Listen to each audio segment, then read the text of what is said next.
Hello. I wanted to share with you the thing that I have been most interested in this most recent chapter of my life, which is meaning.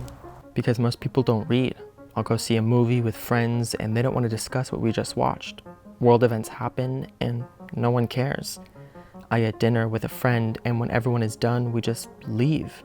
There's no sobremesa, no after-dinner conversation. Everything just feels so surface level. And I've noticed these things before, obviously, but I guess I never really understood how widespread they were until now. And to me, it's really sad because reading, analysis, and discussions are so important. You get to relate to people in a way you normally don't. Get to see a different side of someone. When I listen to a friend explain a complex topic they know a lot about, they get this spark in them and their eyes light up. I love reading the same book as somebody and discussing what we thought a particular passage meant. I love listening to a song and breaking it down, scanning each line and trying to figure out what the meaning behind them all is. But more and more, I'm seeing that this type of thing is not common. In most of these situations, I'm the odd one out. We tend to think of all these issues we're facing in the US as separate, when really I think they're more interconnected than we may think. We don't read or have long dinner discussions because we don't have time. And we don't have time because we work too much, and we work too much because of consumerism and capitalism. I think right now there's a strange phenomenon happening where it's seen as weird to read, and people think you're pretentious or think you're better than other people. Which is just part of a larger trend toward anti-intellectualism that is sort of happening right now. If you critically think, analyze, or critique a film, book, or TV show, people say that you're reaching, or people tell you it's not that deep. And even if people do read, they aren't interacting with what they're reading on a deeper level, aren't taking anything from it except what's exactly written on the page.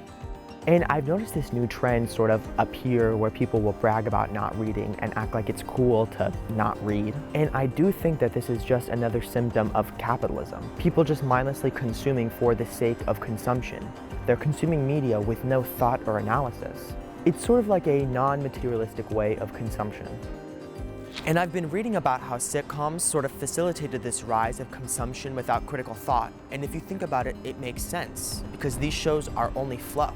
There's no real plot line. They're episodic and random. You could watch one and understand what's happening with almost no context. There is really nothing to be said, no way to interact with it in any meaningful way. Shows like Friends are basically created for escapism, for people to have something to watch and escape their daily lives. They aren't trying to say anything. They have no agenda, no cinematography. They are purely for entertainment, consumption, and nothing else. But the problem when we popularize shows like this is that slowly over time, whether conscious or unconsciously, people start to view all forms of art this way. Not as social commentary or someone's passion project, but as a vehicle for them to escape their lives. Movies and books and shows are no longer art, but a way for you to decompress from the stresses of your everyday life.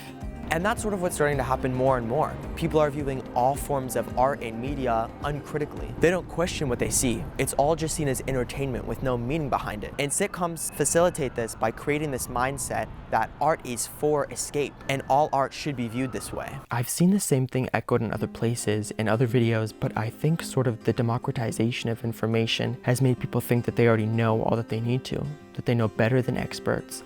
And this is manifesting in many ways culturally, and I think one way it's rearing its head is the fact that people think that they don't need to read, that if you want to learn something, they could just Google it instead of reading in a book. And while I do agree with this to a certain extent, I do think that this is why so much of our understanding of complex topics and even history lacks so much nuance. Because you can know abstract facts, and sure you can Google them, but not understanding the historical significance or greater nuances behind them makes knowing these abstract facts kind of useless. I don't think this is happening in a very overt way, but slowly, sort of without people realizing it. It's seeping more into daily life. Kids playing on their phones instead of playing outside or reading. Kids more and more are lacking imagination. We have this whole new generation of people growing up who are being raised on mind-numbing media. And it's creating not only this generational divide, but cultural shift toward anti-intellectualism. Because there is no way to critically analyze this content, nothing to take from it. A lot of it means nothing. Kids are watching streams of other people play video games, watching people unbox stuff that they bought, and watching hours of people on TikTok pretending to be robots or AIs. It's just so empty, so void of meaning, and more so there's a general disinterest in world events. Apathy is more common than ever, And all of these things are just shifting us culturally to a place that is not good. Where is art anymore? Art doesn't seem to exist in the lives of everyday people anymore. Architecturally, musically, cinematically.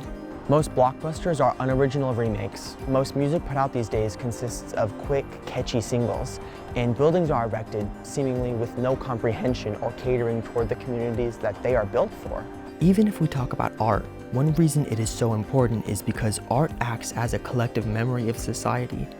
Art expresses how it felt to have existed in a particular time, and when studying ancient civilizations or decades, we look at and analyze their art to help us understand who they were as people.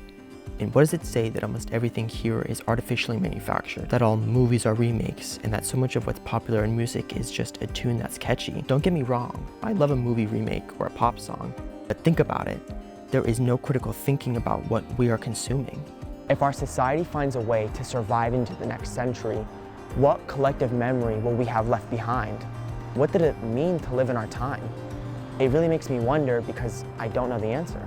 And sure, I can understand why a lot of this is happening. People's lives are hard enough and honestly stressful enough. People are too filled up with family, work, bills. They have other things that they need to worry about. Art and discourse and critique and discussions are the last thing on people's mind when they're just simply struggling to get by.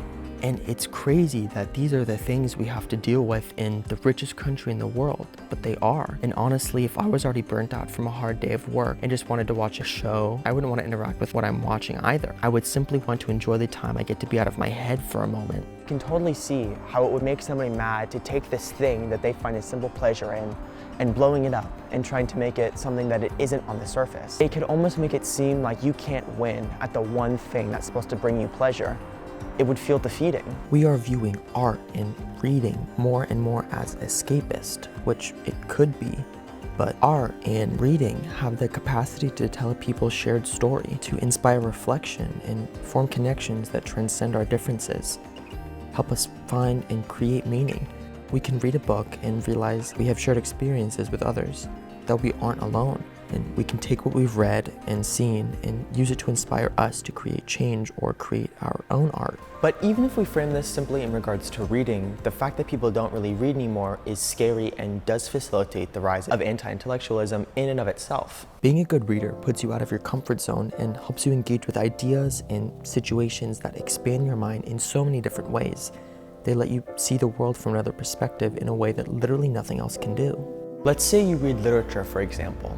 Reading literature allows us to see the world through the eyes of others. It trains the mind to be flexible and to comprehend other points of view, to set aside your personal beliefs and ideas and perspectives about the world, and to see the world through the eyes of somebody who is of another age, race, religion, sex, or class. Through literature, we get to see and understand people at their happiest, the height of their lives, their most free. And we also get to read the intimate thoughts of somebody going through the depths of depression, see them through pain and torture. And maybe it is because of this that reading literature helps us develop our ability to sympathize with others. And interacting with books in this way requires deliberate critical thinking and analysis. And once you start to do this through reading, it starts to happen in your everyday life as well. You start questioning and seeing things through a much broader view. For me, it has only enriched my life. Everything has so much more meaning to me now. I feel like I can appreciate the world in a whole new way, and I can take so much from any piece of art I consume. I can connect things in a way I couldn't before.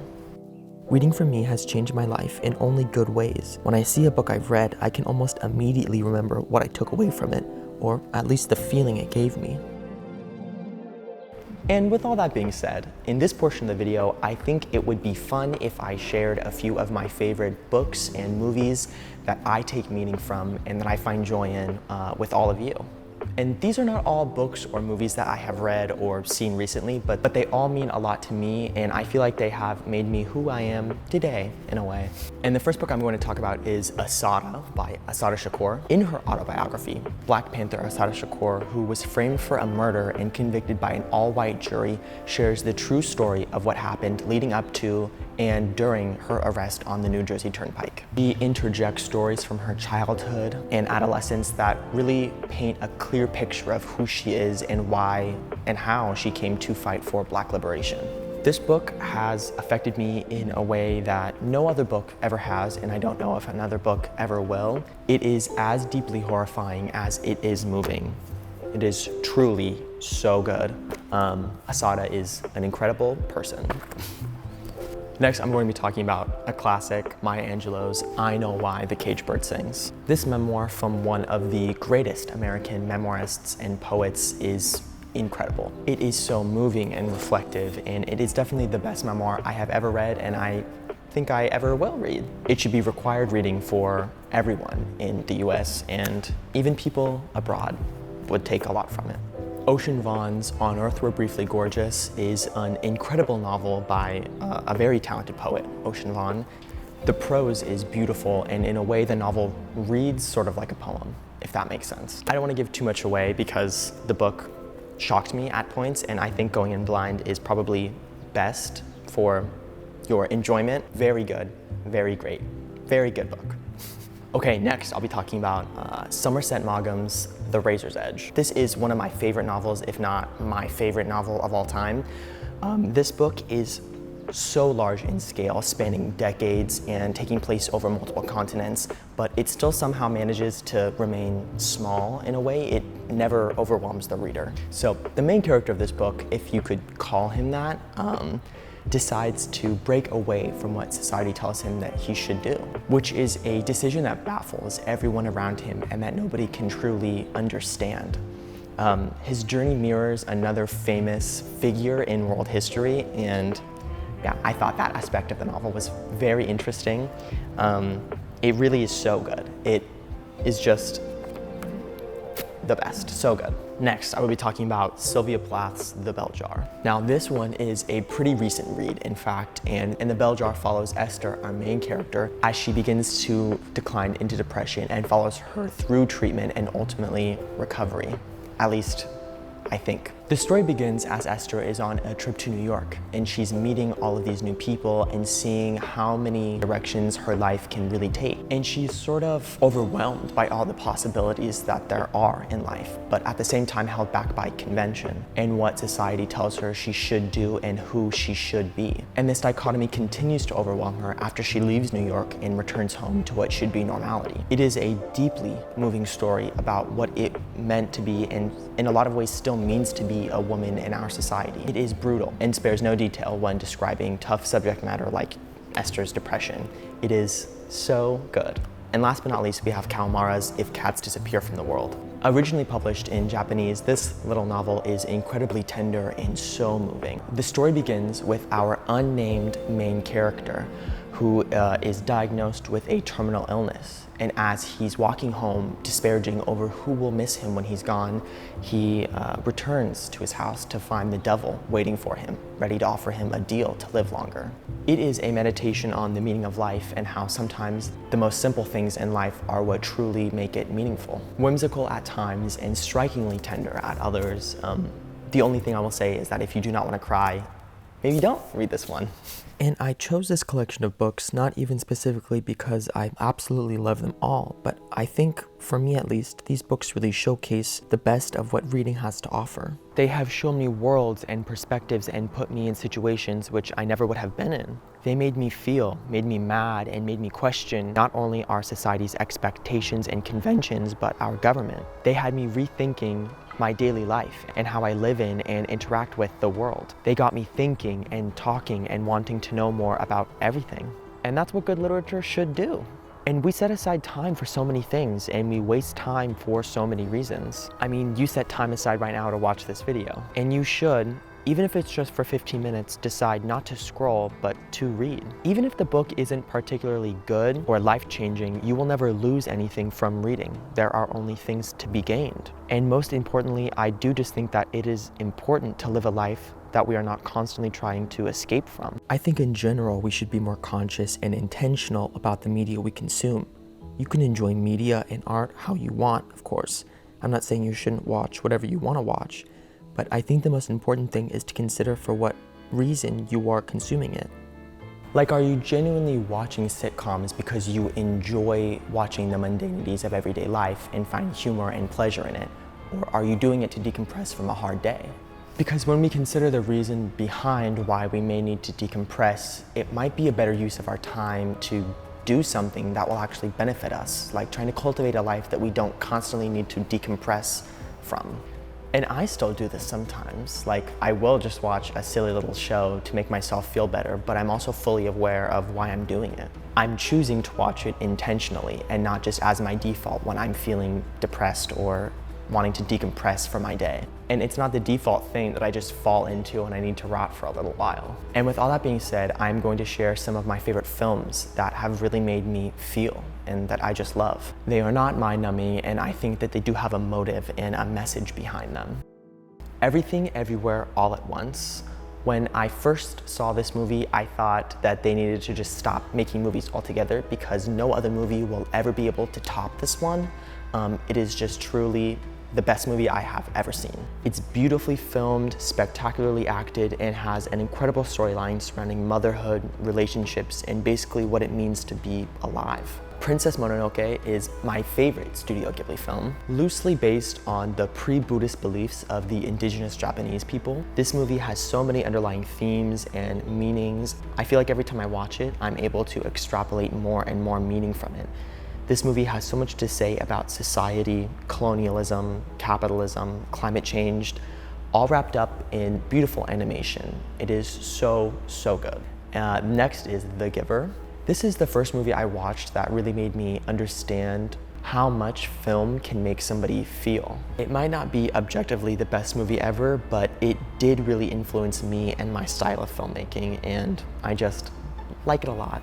Call Me By Your Name. Stylistically, it is maybe the most beautiful film that I have talked about today, which is interesting because the beautiful cinematography and soundscape creates an interesting juxtaposition with the inappropriate love story that this movie centers around. I really enjoyed this movie, and I think it also has a lot to say without really saying a lot at all, if that makes sense. Which is what I enjoy in the movie. When the message behind it is not spoon-fed to you, you have to really think about it. And I could go on and on and on about these movies and books, and I think that's kind of the point. You can spend hours and hours dissecting art and movies and books, and I think that's maybe one reason why we consume media. It makes us think and question and feel. It's truly so incredible how something as abstract as art can provide so much meaning. It can spark such interesting conversations amongst people and facilitate the building of connections to people through which we can also find meaning. And I think for me, that's one reason that I do consume media, because it can help to provide so much meaning in a world that oftentimes feels so void of it.